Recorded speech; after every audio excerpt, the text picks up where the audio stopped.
आज हम जानेंगे कि किसी भी इरेगुलर शेप का इक्वल साइज एरिया कैसे निकालते हैं।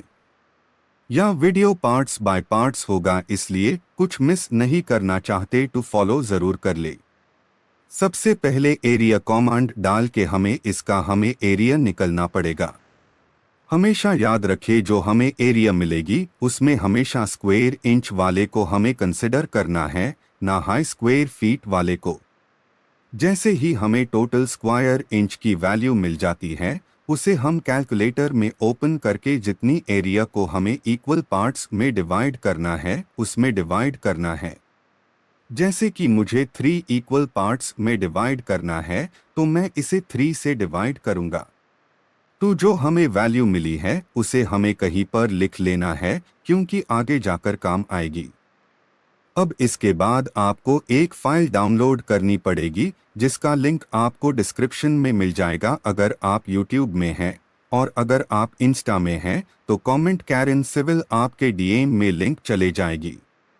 उससे लिंक को डाउनलोड करने के बाद आपको सिंपली जाना है मैनेज वाले ऑप्शन में, जहां से लोड एप्लीकेशन में जाकर आपको वह फाइल को ओपन करने जहां पर आपने उसे अपने पीसी या लैपटॉप में रखा है।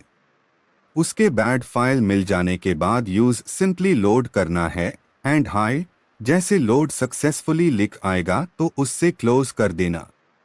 और एक इम्पॉर्टेंट बात याद रखें, जो भी शेप का आप एरिया निकाल रहे हैं उसे हमेशा पॉली लाइन में ही ड्रॉ करिएगा। अभी यहाँ पर आपको एक स्ट्रेट पॉली लाइन ड्रॉ करना है।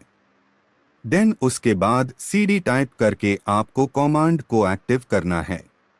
इस कमांड के एक्टिव होते ही सबसे पहला सवाल वह आपसे पूछेगा कि आपका बॉर्डर कौन सा है, तो आपको सिंपली जिस पॉलीलाइन से आपने बॉर्डर को बनाया है उससे सिलेक्ट करना है।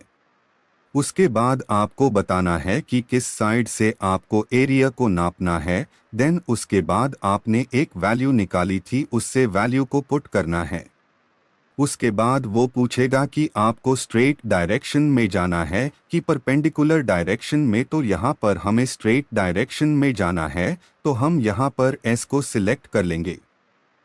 देन उसके बाद एंटर दबाकर आपको कुछ सेकंड वेट करना होगा एंड कुछ सेकंड्स के बाद वो पॉलीलाइन अपने आप एडजस्ट होकर उस वैल्यू पर सेट हो जाएगी जिस वैल्यू को आपने पुट किया था। अब इस प्रोसेस को आपको वापस से रिपीट करना है, बट याद रखें यहाँ पर वैल्यू डालने का जब भी ऑप्शन आएगा तब आपको जो पहली वैल्यू आपने डाली थी उससे नहीं डाली है।